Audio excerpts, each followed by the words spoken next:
So, Kim, this is a big question now because the Mogul Mastermind has been going on for a while now. But I've never asked you this question. Why did you start the Mogul Mastermind? The reason that we started the Mogul Mastermind was really because we wanted something to do with our clients where we could bring them together, which wasn't a huge event with hundreds of people, where we could actually delve deep into their problems. We can identify what was it that's going to move the needle for their business and help them grow their business into the future, which I just don't believe you can do in big, huge settings. Like, you need small groups, you need the right type of people there so that you can all work together towards a common outcome. And that's really why we wanted to bring it together the very first time, which I think was August of 2019 was the very first time we did it. It was because we had a great group of people and we wanted to bring them together and really just see how we could help them grow. Yeah, cool. And like you see teams and groups calling it a mastermind all over the world, and there's still 100, 200, 300 people in the room. So what do you think about those masterminds? What makes your mastermind different? And why did you keep it at 20, 30 people as opposed to hundreds and hundreds of people? My definition of a mastermind is a small collective group of people working towards a common outcome. There is a Napoleon Hill quote on what actually a mastermind is. And I think that people have used it interchangeably with like group coaching, with groups, which I don't think is a problem. But for me personally, when I think of mastermind, it's like bringing together the masterminds of people to help them really grow and focus on their businesses. And again, I think it's hard when it's more than 20, 30 people. Yeah. Because I know for myself, I can't spread myself out past that group. I know that for most places when they do that, they'll also break them down into smaller groups anyway to enable them to actually, to enable them to be able to interact, to ask questions, to help each other. Yeah, it always reminds me of that episode in the MCU series saga where, of course, obviously you always got to bring the Marvel universe into this, where, T'Challa or Black Panther is in the room, he's speaking to his old man at the present period of time, and his old man says to him, you can get more things done in a room with 2 people as you can with 100 people. And I'm butchering that quote, but the whole premise there is people argue, people debate, people procrastinate, people don't get things done. So if you had 2 people, you can actually make decisions and move forward. So smaller groups make for a better outcome in certain instances, and uses the outcome that, in certain instances, but if you want to move a piano, maybe 100 people might be helpful. So, you said 2019, August 2019, and, it's June at the moment. It's almost July. We're moving towards August 2022. So this is our 3rd year anniversary coming up for the Mogul Mastermind. So tell me a little bit about that. Are we going to do something special? What's coming on the 3rd year anniversary? Well, I'm hoping people are going to bring me cakes and bottles of wine and stuff. As it's a birthday. But for us, what we're looking to do is I always look for themes. I always look for the correlating insights into people's businesses and like what's going on for them right now. And the 2 biggest ones which have stood out to me is, number 1, been mindset. Number 2 has been hiring. So I have gone after and found people that I think can add a lot of value from a mindset perspective, and also someone who could add a lot of value when it comes to recruiting, hiring, someone that's done over 20,000 interviews for hiring people in job roles, and then managing of those teams. Because as we're going forward, whether or not Australia falls into it, I don't think we have, and especially not WA, but there is all this talk of recession and whatnot. And generally when people start talking about something, it's already happened, right? We've already probably been in, especially in the US, a recession for the last 6 months, at least. Looking after your mind, guarding your actual brain, how you think about things, your approach to life itself, and also people, because it's going to be a great opportunity to get good people. You might sometimes lose people that are maybe not the right ideal person for your business in times of stress and pressure, but it also means that people are looking for opportunity. So it's a great time to be able to recruit good people in as all these other businesses around the world start to kind of falter. Yeah, I like that because it's so funny when you talk about mindset and obviously understanding finances and hiring all these types of people in this recession that could or may, who knows if it's going to occur in Western Australia, but it's certainly occurring and it's certainly in the papers all around the world, especially in the US being the big one. But we're starting to see that being in Australia. We follow a lot of the trends of the US. And usually it's a couple of weeks or a few months later, or sometimes even a few years later. But it's this whole power of mindset with manifestation, right? If people say it loud enough and people start to think it's occurring, start to hold their pennies, pinch their pennies, not spend as much, which can then cause a whole tyranny of other different things in the economy. If people aren't spending, that means interest rates might need to go up. It means that the cost of living might need to change because supply and demand, it can cause a whole heap of issues. So yeah, that's really, really interesting. So I think having someone talking about mindset and having people discuss, hiring and how to bring in the right team is going to be super powerful, because I know we spoke about this many, many times. The founder of the business might get the business off the ground, but really what takes it to the next level is the people that you have around you. 100%. And I think that's the same with anything, right? Cool. So, I suppose people who've been seeing your stuff for a while, or our stuff for a while, or been peeking in at the mastermind, what do they really get as part of the mastermind? What do people, if they join the mastermind, not just the events, what's part of the whole year mastermind experience? Really it depends, because obviously for any individual person, there's so many facets of the mastermind, and obviously we're always reinventing, we're always reinvigorating. Like we've just internally, like every event that we do, we get feedback. So often we'll put out a call for feedback on the calls that we do, the process that we run, to make it better, to increase the accountability, to help people get the outcome that they want to achieve. So obviously, yes, we have 4 events per year. 3 events per year, once a quarter. It ends up being 4 events though, doesn't it? Yeah. We end up having, sorry. But there's 4, quarter is 1 divided by 4. Yeah. 1, 2, 3. Yeah. Quick math. Yeah. So we have 4 events a year. Generally speaking, February, May, August, November are the events that we have. So at each one of those, we have a different specialty, a different focus. Obviously, myself, I talk on many different avenues and aspects. Then we have specialists come in depending on what it is for people that we're looking at, to try and help them. They also get access in full to our M3 program, which is our full marketing and sales systems, if you will, that they can literally swipe and deploy, put into their business. Then where I think the most benefit is that people have is the ability to leverage our team as part of their mastermind. Obviously, there's a community, which we're working on rebuilding how they interact with each other using some different softwares, which is pretty cool. And we look at then there's 2 marketing calls a week, 2 sales calls a week.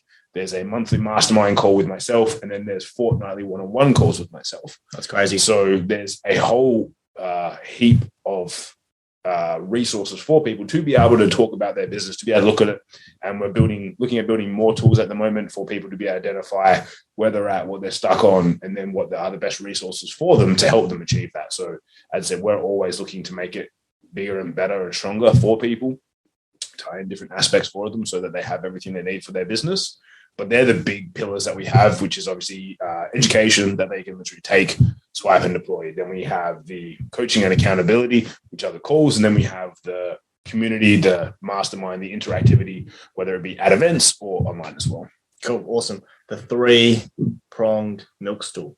I like it. That's an analogy from Big Bang Theory. If you guys are Big Bang Theory fans, believe me, I know Sheldon goes to court. He lays it out to the judge, and the judge shuts him down. But that was his milk stool. Nevertheless, right? So the mastermind, we've got education, we've got content, we've got coaching and accountability, we've got physical events, so we get to connect with people. So there's a whole heap of stuff there. So, but this is really, really for Australians, right? Because if they're physical live events, it's going to cost a lot of money for you to travel from the US 4 times a year to Australia.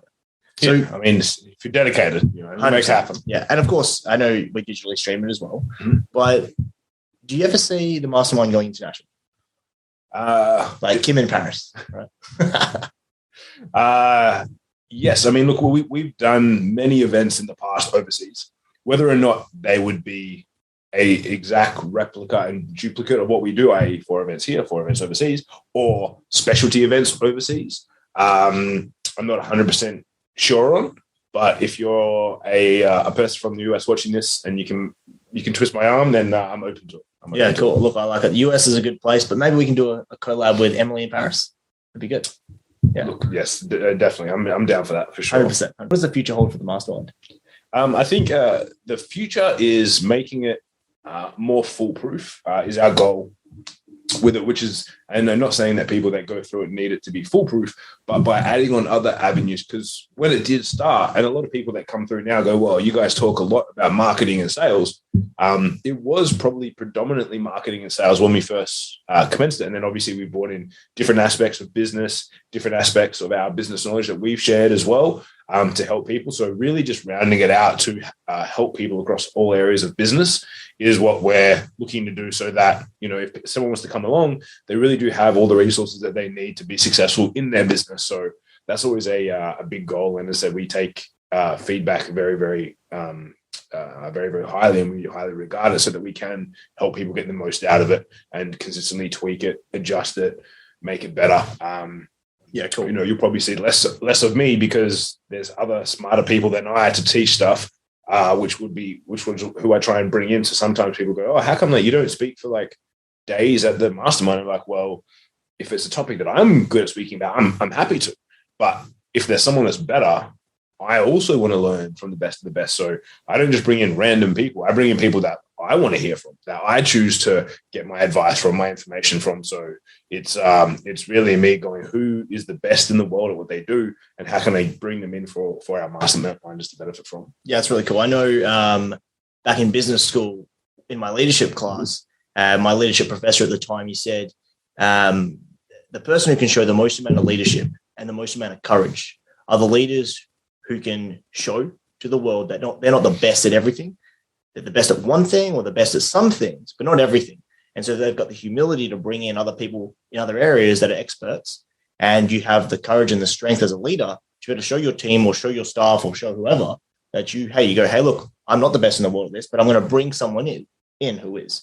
And that's testament, obviously, to the Mogul Mastermind, because we're not putting our hands up and saying we're the best financial accountants on the planet, but we'll try and bring someone in who can help everybody improve their finances and improve where to put their money and how to structure their finances, if that's what we're going to have a conversation about. But we're not going to speak about that. We're going to bring an expert in to have that conversation with the team, which is awesome. So, as a business person yourself, what are your motivation when things are not working according to your plans? Like, what do you do? So I'll ask this question better. Just cry. I know a lot of people would be listening to this, or even in our mastermind or in different events that you've probably been a part of, right? As a business person, you get stuck in the weeds. You don't know what to do. You don't know where to go. So what is your first point of call? How do you address the problem? And then how do you then try to go and solve the problem? The big one is to assess like whether or not it is a problem. Like I find that bringing in a sense of like gratitude and appreciation for where you're at. Like I always jokingly say, like at the moment, people ask how things are going and whether or not they're going well, or aspects of life are tough. It's like, well, we're also not in the middle of the Ukraine. Mm-hmm. Right? It's very easy to be like, oh, things are tough. Like, yes, people are slow on paying their bills. The ATO wants lots of money. Like they're all just like a cost of doing business. But, you've got to give yourself some perspective and be like, well, we live in arguably one of the best cities in the world to live in from a actual like living standpoint. It's a beautiful day. We can walk down to the river. We can go to the beach.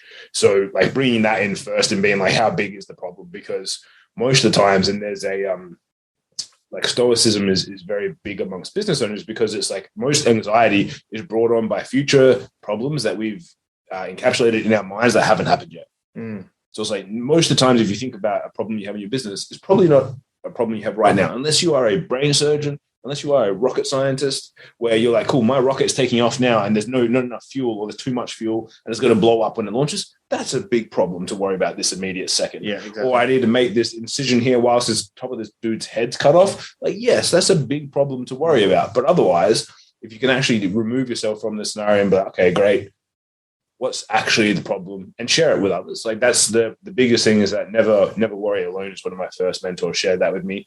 A problem shared is a problem halved. And most of the time, just by talking about it, you're like, oh, it's not that big of a problem. Mm. And the reason why, especially in business, most people fall into the trap of thinking about sales and marketing is because most of the time a problem can be solved by making more sales. Yep. So I don't have the right staff members to bring in more staff members. If you had more income come through, you could sort those things out. But a lot of the time, business owners are dealing with second or third order consequences that have happened from problems in like before. I don't have the right team, or I don't have the right funds and base for me to grow my business. Blah blah blah. It's like, well, cool. A simple way to do that is to bring in more revenue so that you can then solve that problem. As long as you actually solve it, and then you don't just put your head back in the sand. Yeah, I mean, Biggie once said, right, more money, more problems. Right? Exactly. But with more money, you can actually pay to fix those problems too. So no money's maybe no problems, but still some problems. Yeah, no money, some problems. Yeah, no money, more problems, but you can afford to pay to fix those problems. And the biggest thing is in business, like your problems don't go away; they actually get bigger. Yeah, the bigger your business gets, the bigger your problems will get, but also will improve your ability to solve those problems. What's that saying, right? Don't ask for things to be easy. Ask to be better. Ask to be better. Jim Rohn. There you go. Here's something, right? So you said earlier about anxiety coming from future problems, right? That reminded me of another quote that I heard from a Star Wars movie, right? So I watch movies. I like Marvel. I like Disney. I like that type of stuff, right? So in a Star Wars movie, this is in one of, I think, the first episode where Obi-Wan went to his mentor and he said, Qui-Gon, Master Yoda told me to look forward into the future. And then Qui-Gon says to Obi-Wan, yes, but not to the extent of the present. So if the future is making you stress about the future, then that's affecting your present. And the first thing you need to focus on is improving your present, which is really cool. Of course, Master Yoda and Master Obi-Wan, Qui-Gon Jinn are very, very wise individuals, right? So, there's all of these different things in business, Kim. So do you consider yourself a mogul in business? So the goal of being a mogul is to be a mogul of your industry, not necessarily a mogul in business, because it's a big thing. It's like, cool, like Richard Branson is a mogul in business, or Elon Musk. So it's like, am I a business mogul? Probably not to that extent. But I would say like mogul, i.e. being a well-known person for your specific industry and what you do. I would say that not me, but I think your social voice, and as a byproduct of that, a little bit of me, is pretty well known for what we do. So I think that we've walked the walk and talked the talk of becoming a mogul in our industry. But a mogul of business, I think, is a bit bigger aspiration and goal to hit. So yeah. But also, if you're a mogul of business, doesn't mean now you're an expert. You're still an expert in marketing, or you're still an expert in sales. It just means that you're the overarching authority figure and known for doing well in business, right? Like even for yourself, you're well known. You're attributed to being well known in marketing, but even marketing is so big, and it's like you can't understand everything in marketing. You can be an expert in direct response copywriting and and direct response advertising, potentially positioning as well. But I can't expect you to be an expert in branding and color schemes, typography, web design, graphic design, PR, and obviously, that's just absurd. So it's like you choose your battle, right? And become a mogul in something that you want to become a mogul in, that you feel that's going to have the biggest impact. 100%. So do you feel that people are maybe trying to take on too much on their plate? In what aspect? So, when people are like, my business is going to solve this problem, and by solving this, I need to be the best at all of these different types of things. Yeah, I mean, look, you don't have to be the best at anything to still be able to help people. You just have to be able to solve that problem. That doesn't necessarily mean that you're the best. It's like, do I get trained when I go to the gym by the best trainers in the world? Probably, arguably, no. Kerry. Someone could argue that I don't, right? I'm not arguing that point, but someone could argue that point.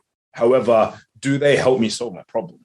Yes. Do they do it in an enjoyable way? Yes. Do they do it in a way that makes me want to go back there every single morning at 5 a.m. when it's 6 degrees Celsius? Yes. So they're doing what they need to do. Mm-hmm. So it's like, you don't have to be, and that's what I think is like, you can work towards becoming the best, but it's like, if you are the best, every day people are fighting to pull you down. Mm-hmm. It's like, I'd rather have people to chase than be the chasee, if that makes sense. It's like I would rather be in the pack of lions hunting the gazelle than the gazelle. Mm-hmm. Like that, my preference would be. Yes. So it's like I always think that you can always improve. There's always room for improvement, and that's why people joke, because they say, like, when they ask me about things like, Kim, how do you think that? And I go like, pretty good or quite good.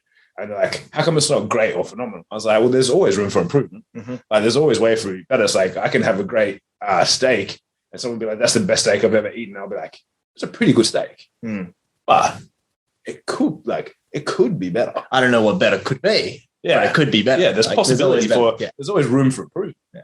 It's like I remember back in my athletic days, I used to be a sprinter, and we were choosing, do you want to be on the inside row or the outside row? This is like a 400-meter sprint or a 200-meter sprint.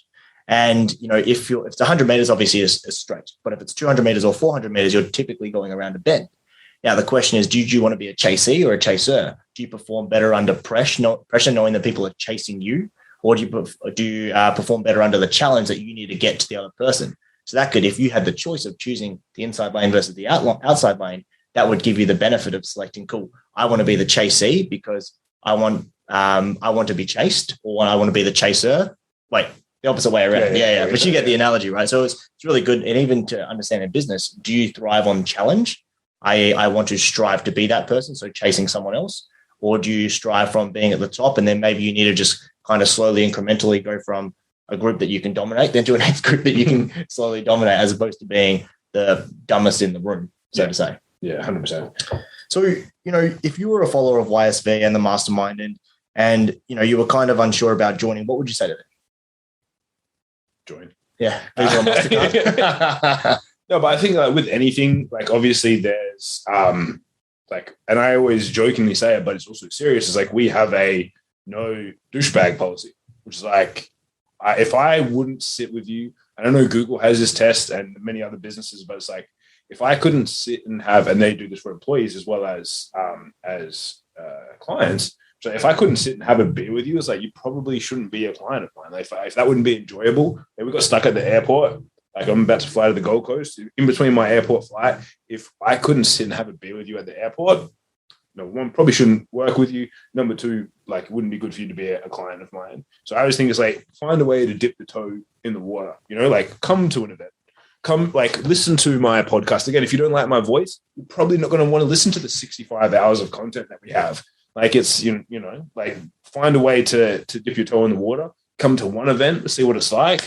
Experience it, because again, it's we believe in preeminence, Jay Abraham's major philosophy, and it's what's best for you. If working with us is not ideal, I'll also tell you and be hey, you probably shouldn't work with us, or you should work with this person instead, because it's about what's best for everyone. Because I believe it's again, if we help enough people get what they want, we'll get everything that we want, is my belief.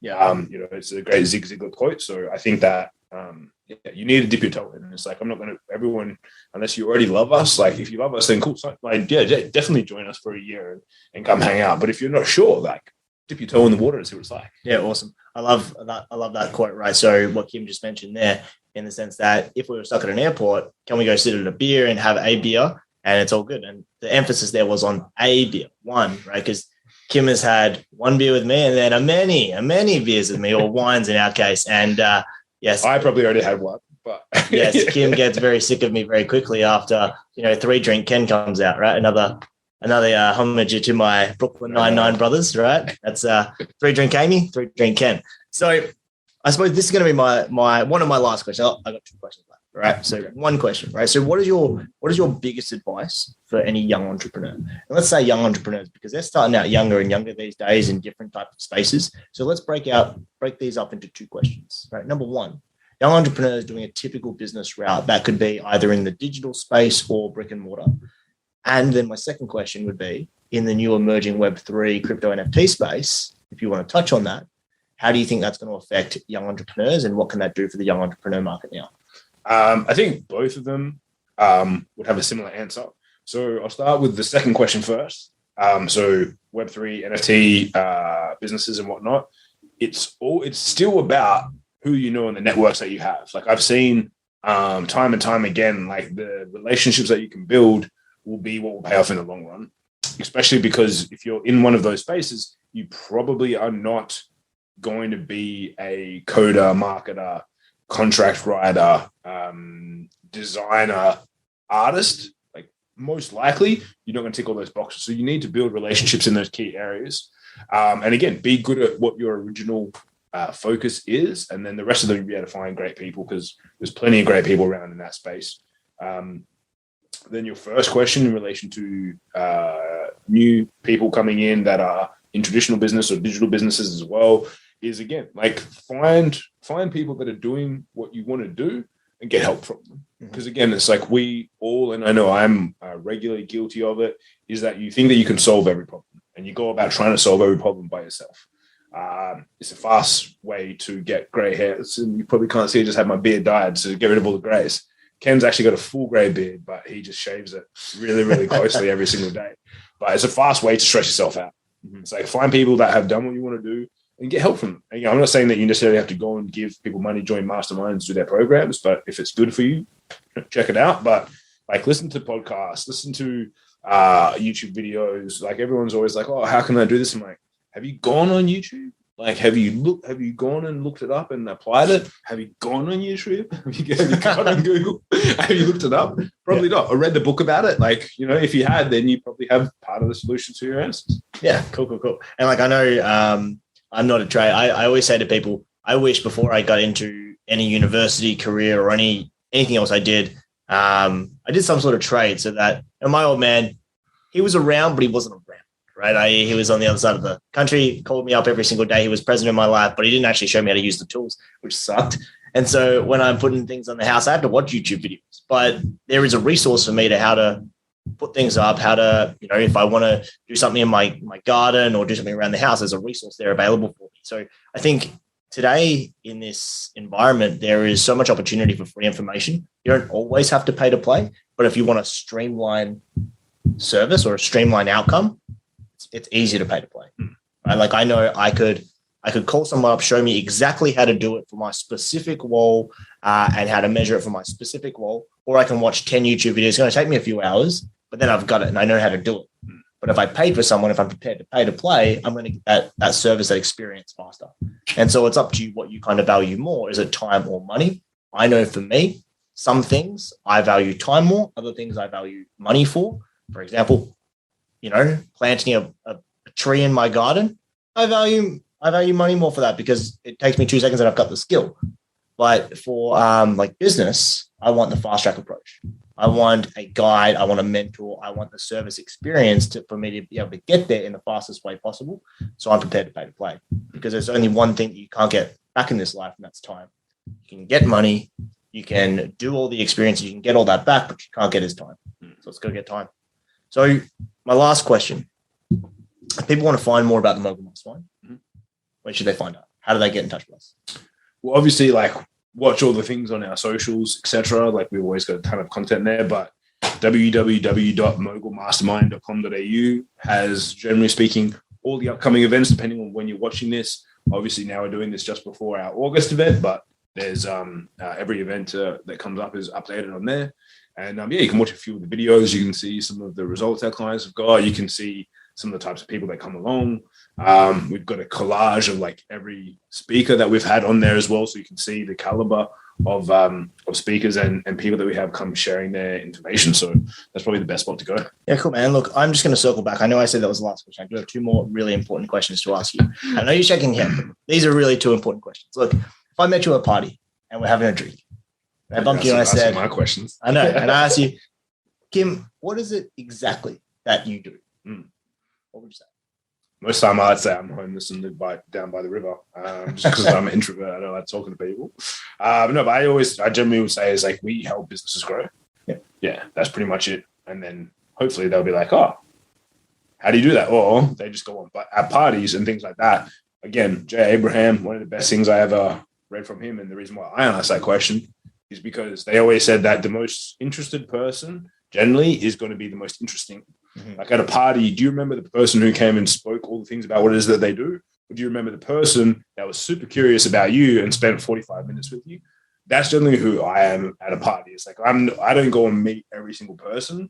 I'll talk to one person, but I'll like ask them all the questions. It'll be like an episode of my podcast where I'll be like finding out what they do, how they do it, and I get like super curious, even if it's just even if they're doesn't matter if they're Elon Musk or a bricklayer, like I'll ask the same sort of questions. Easy, man, easy. And so last one then, because you know what's coming.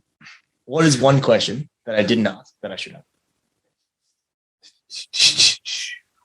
Who is the mastermind not for? Who is the mastermind not for? So again, because it's not for everyone, right? It's not necessarily for every single person, but if you're not someone who prioritizes growth and learning, not for you. If you're also not someone who takes responsibility for their own outcomes, i.e. extreme ownership, again, not for you. If you're someone who finds it tough to get along with people, probably not for you. If you're someone who